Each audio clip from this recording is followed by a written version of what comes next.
So today Natalie and Jake will be sleeping, and Kayla and I forgot, but yeah, they're sleeping in that room. Their parents' room, and then because they just wanted to, because it's raining horrible outside of their room. So yeah, and yeah. But it was because she felt sick like this morning, and then she didn't feel sick. The first whispers of Nassar's misconduct emerged in the late 1990s, but it wasn't until 2015 that these lies crescendoed into a war. Now I just had an uncontrolled snip in the truck, and I'm only gonna perform when I get through it. Behavior to USA gymnastics officials. Despite these reports, Nassar's abuse continued unchecked for over a year until an expose by the Indianapolis Star in September 2016 brought the issue into the public eye. Nassar's victims began to step forward, their numbers growing by the day. In November 2016, Nassar was indicted on state charges of sexual assault, allegations dating back as far as 1998. The charges painted a grim picture of a predator who had used his position to exploit and abuse young girls under guise. No, it's just a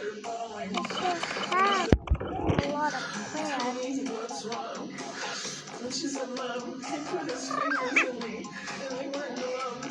As the legal proceedings unfolded, Nassar's list of accusers swelled to over 265, a staggering number that included Olympic champions and national team members. The testimonies were heartbreaking, detailing the abuse and environment that allowed it to persist. The national team training camps, run by Baylor and Marta Karolyi, were described as emotionally abusive settings that Nassar exploited to his advantage, preying on the vulnerable and silencing his victims through manipulation and fear. And it was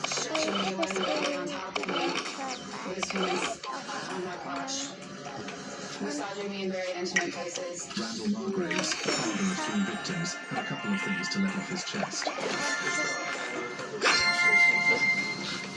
Go ahead, sweetie. After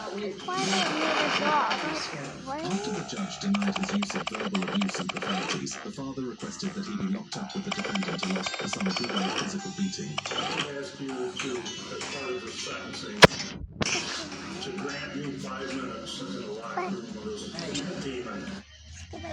So, if you're feeling really beautiful today and want to make this video your phone's wallpaper, all you gotta do is upload the video to TikTok, hit share, select wallpaper, and then hit apply to home and...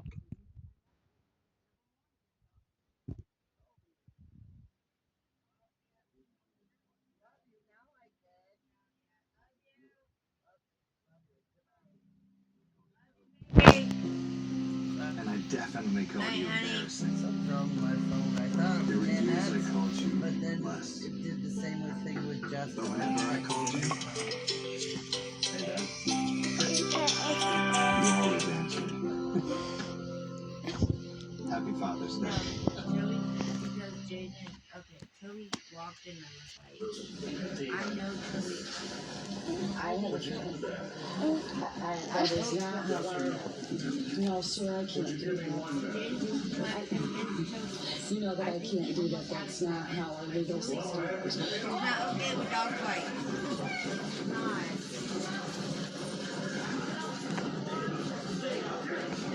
With all that pent up rage, Randall Margraves lunges into the defendant and is promptly tackled and brought down by the court officers. Dad?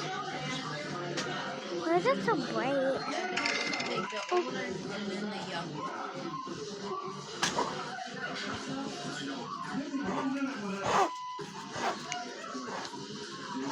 Larry Nassar eventually received a 60-year federal prison sentence for possession of child pornography and tampering with evidence. This sentence was only the beginning, as he faced additional charges in Michigan state courts. In January 2018, Judge Rosemary Aquilina sentenced Is he gonna sleep in your room for the whole entire life? He pleaded guilty to 7 counts of sexual assault. Judge Aquilina's powerful statement to Nassar during sentencing resonated with many, as she affirmed that he would never again have the opportunity to harm children. Eeny, meeny, miny, mouse, 55 on the 2 0.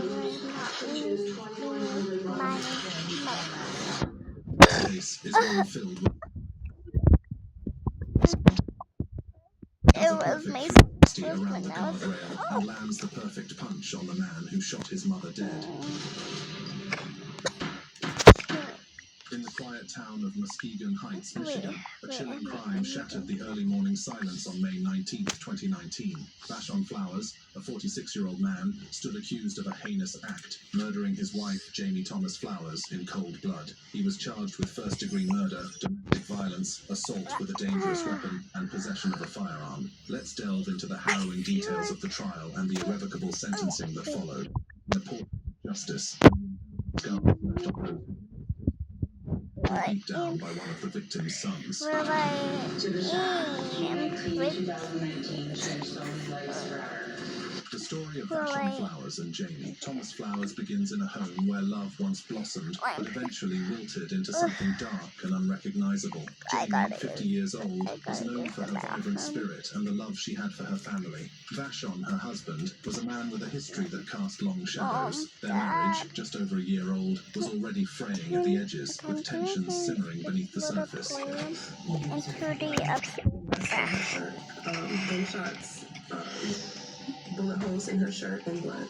As the sun set on May 18, 2019, the couple's arguments escalated, their voices rising and falling through the night. Paris Jones, Jamie's daughter, bore witness to the growing storm. She recounted how Vashon's anger turned physical, with him assaulting and choking Jamie, a possible catalyst for the tragic events that would soon unfold. The night grew heavy with dread as Vashon, in a fit of rage, slashed the tires of a car, an act that seemed to anchor Jamie to the home they shared. It was a desperate attempt to clip her wings, to keep her from escaping the turmoil that had taken over their lives. I heard, you don't have to do this, Vashon. Please don't do this. You don't have to do this. And then I heard gunshots. By the early hours of May 19th, the tension reached its breaking point. Paris, hiding in a bedroom with her young son, was jolted awake by the sound of the front door being forced open. Jamie's voice, laced with fear, pleaded with Vashon, "Don't do this, Vashon." Gunshots shattered the morning calm, and a frantic call to 911 captured the horror of the moment. In the aftermath, Paris discovered her mother in the laundry room, her body bearing the brutal testimony of 4 gunshot wounds. The tragedy of Jamie Thomas Flowers' final moments would soon become the center of a gripping trial. A narrative of domestic bliss turned into a nightmare, and a community left reeling from the shockwaves of a violent crime. He got down on the ground and started choking me. In the wake of a trial that laid bare the darkest corners of a troubled marriage, the community of Muskegon Heights was left grappling with the reality of a life taken too soon. Vashon Flowers, now a convicted murderer, faces the stark confines of a prison cell for the rest of his days, sentenced to life without the possibility of parole. The words of Jamie Thomas Flowers, echoing through the courtroom, served as a haunting reminder of the human cost of domestic violence. While Vashon Flowers was in the jury box speaking with his public defender, one of the 3 adult children, Flowers, London Thomas, was in attendance at the Muskegon County Court. What happened next was like a bolt out of the blue. The son appeared to leap from his seat, run across the room, and jump a barrier to attack the defendant.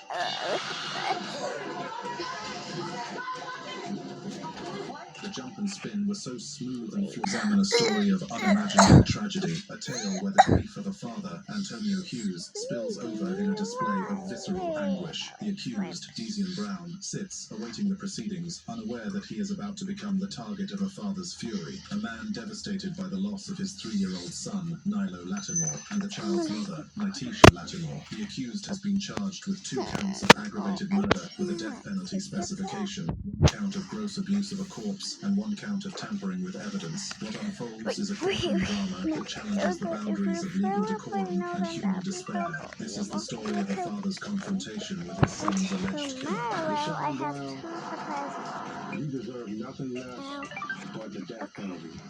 The courtroom, a place where justice is deliberated, became the stage for a heart-wrenching display of a father's torment. On a day that was to be marked by legal procedure, the raw, unfiltered pain of a grieving parent shattered the expected decorum. This is the account of Tonio Hughes, a father whose world was torn asunder, confronting the man accused of extinguishing the lives of his young son and the child's mother. You deserve nothing but death. That's You don't for deserve prison life. after You deserve tomorrow death. because I know she'll be sick tomorrow.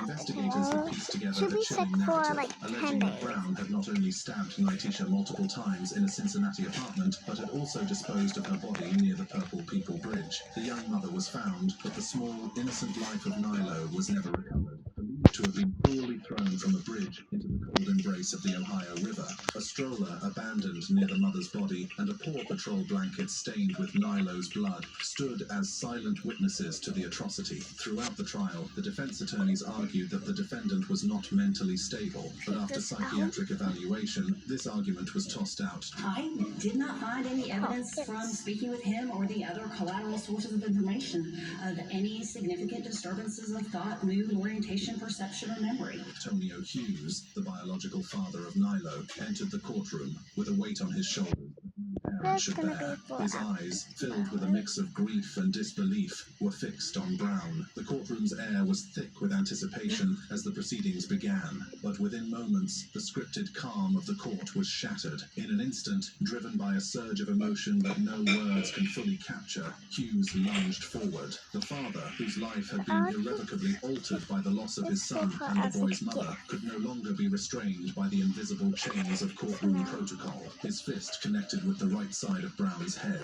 a physical manifestation of anguish that had been festering within him. The courtroom erupted into chaos as two sheriff's deputies rushed to intervene, pulling the distraught father away from the accused and placing him into custody. The impact of Hughes's actions reverberated beyond the physical altercation. Faith Burton, a family friend, spoke to the press, articulating the depth of Hughes's despair. Everything inside him, just the pain, and everything took over, she said. It was a moment of unbridled emotion, a reaction that, while not condoned by the law, was understood by many as the response of a broken heart. I'm actually going to The legal system, however, is not built to accommodate such displays of grief, no matter how understandable they may be. Judge Megan Shanahan found Hughes in contempt of court, and he was sentenced to 7 days at the Hamilton County Justice Center. The Hamilton Sheriff's Office, through Public Information Officer Kyla Woods, made it clear that the courthouse was a place where such behavior would not be tolerated, emphasizing the sanctity of the legal process. As for Brown, the gravity of his situation was undeniable. If convicted, he faced the possibility of the death penalty, a stark reminder of the severity of the charges against him. The relationship between Brown and Nitisha, once marked by intimacy, had ended in a tragedy that shook the community to its core. If you thought one beatdown was bad enough, try a double beatdown. As these two brothers took justice into their own hands to avenge their mother who was shot down in cold blood.